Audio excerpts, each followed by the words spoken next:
बेटा जो last dynasty थी, लास्ट राजा थे, उनका नाम क्या था? राजा हरि सिंह। राजा Hari Singh. And to which dynasty did he belong? Dogra. Dogra dynasty को बिलोंग करते थे राजा हरि सिंह, लिख लीजिए। एंड डोगरा डायनेसिटी के फाउंडर कौन थे? नाम लिख लीजिए, महाराजा गुलाब सिंह। महाराजा गुलाब सिंह। महाराजा Gulab Singh. A Dogra dynasty was a fragmentary state that developed after the collapse of which ruler's regime? किसकी regime के, किस रूलर के कोलैप्स के बाद डोगरा डायनासिटी निकली? कोई बताएगा मुझे? महाराजा रंजीत सिंह। नाम सुना है बेटा? महाराजा रंजीत सिंह। ओके, एक क्वेश्चन आया है बेटा क्लैट में, महाराजा रंजीत सिंह की कैपिटल क्या थी? लाहौर। भूलिएगा नहीं, लाहौर। पाकिस्तान आज अपना क्लेम स्टेक करता है कोहिनूर पे। किस पे स्टेक करता है बेटा? कोहिनूर पे। कोहिनूर लास्ट टाइम पे किसके पास था? महाराजा रंजीत सिंह के पास था।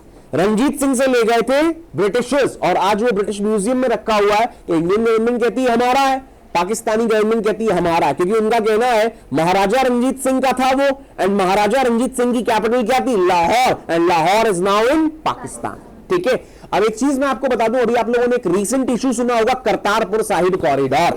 ठीक है ना बेटा? करतारपुर साहिब कॉरिडोर। और अभी हमने इस साल 550th क्या मनाया है?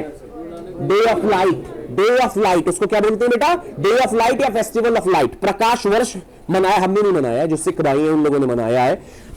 तो करतारपुर कॉरिडोर जो है बेटा, वो क्या किसको कनेक्ट करता है? ये मैं आपको बता दूं, इंडियन पंजाब को पाकिस्तानी पंजाब से। एंड नानक देव जी का जो बर्थ प्लेस था, कोई मुझे उसका नाम बताएगा? ननकाना साहिब तो अब नाम है बेटा, असली नाम क्या है? तलवंडी।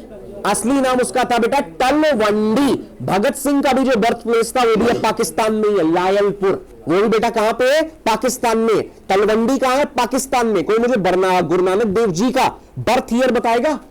1469। ठीक है ना बेटा? 1469 बर्थ ईयर तक इसका गुरु नानक देव जी का। उसी का इस बार क्या हुआ है? 550th ईयर था। एंड उसको कैसे सेलिब्रेट किया जाता है? Day of light. ठीक है, सुनिएगा मेरी बात को, मैं बहुत सिंपल सा क्वेश्चन आपसे पूछ रहा हूं।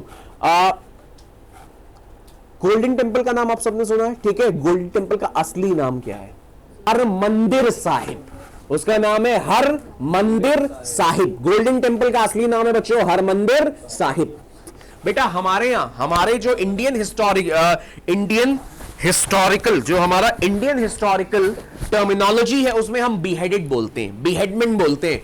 लेकिन यूरोपियन हिस्ट्री में इसके लिए एक शब्द इस्तेमाल होता है, यूरोपियन हिस्ट्री और इस्लामिक हिस्ट्री में, इस्लामिक कल्चर में इसके लिए एक शब्द इस्तेमाल होता है, गिलोटीन।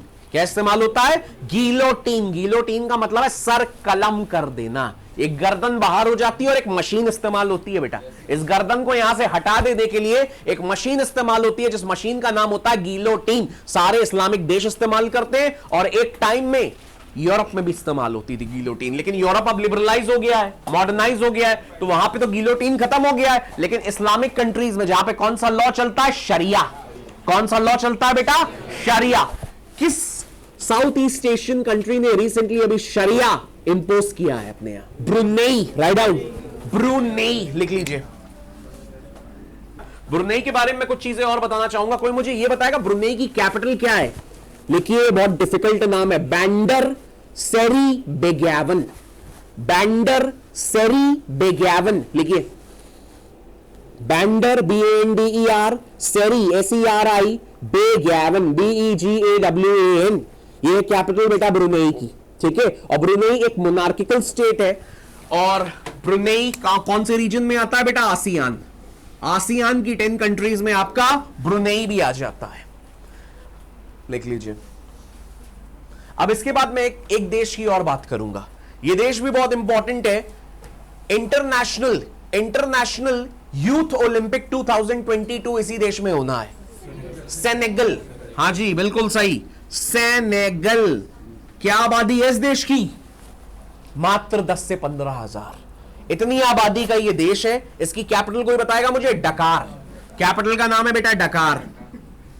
ठीक है, देखिए अभी किसी गर्ल ने यहां पे, किसी अच्छी बच्ची ने एक टर्म बोला था, इंडियन डायस्पोरा। हर साल इंडिया में एक इंडियन डायस्पोरा समिट होती है।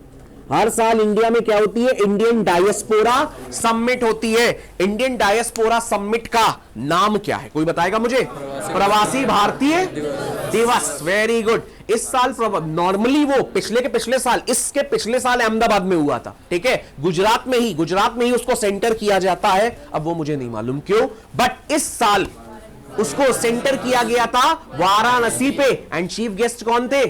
प्रवेंद्र जगन्नाथ। जुगनौथ भी बोल सकते हैं, जगन्नाथ भी बोल सकते हैं। किस देश के थे बेटा? मॉरिशस। मैं आपको ऐसे 5 देशों का नाम बताऊंगा, आपसे पूछूंगा अभी, पहले बताऊंगा बाद में, ठीक है। मॉरिशस के बारे में भी काफी कुछ बताऊंगा। सबसे पहले मैं आपको एक चीज बता दूं, मॉरिशस के बारे में एक चीज जान लीजिए। मॉरिशस बेसिकली है किस कॉन्टिनेंट में? लिखिए अफ्रीकन कॉन्टिनेंट में। अफ्रीकन कॉन्टिनेंट में है आपका मॉरिशस, लिखिए। और मॉरिशस को लेकर अभी बहुत बड़ा बवाल चल रहा है, वो अभी मैं आपको बताता हूं। बहुत बड़ा एक इंटरनेशनल कॉन्फ्लिक्ट जोन में आ गया मॉरिशस। शैगोस आइलैंड्स, नाम सुना है बेटा? शैगोस आइलैंड सबने सुना होगा, मालूम है बेटा, ये आम घर की बात हो गई है आज की डेट में, खासकर स्टूडेंट्स के लिए घर की बात हो गई। जैसे हमारी गृहिणियां हैं ना, उनको सास बहू में हर सब कुछ पता होता है, वैसे जो हमारे स्टूडेंट्स हैं उनको करंट अफेयर्स के बारे में, खासकर जो बर्निंग फैक्ट्स हैं वो पता होते हैं।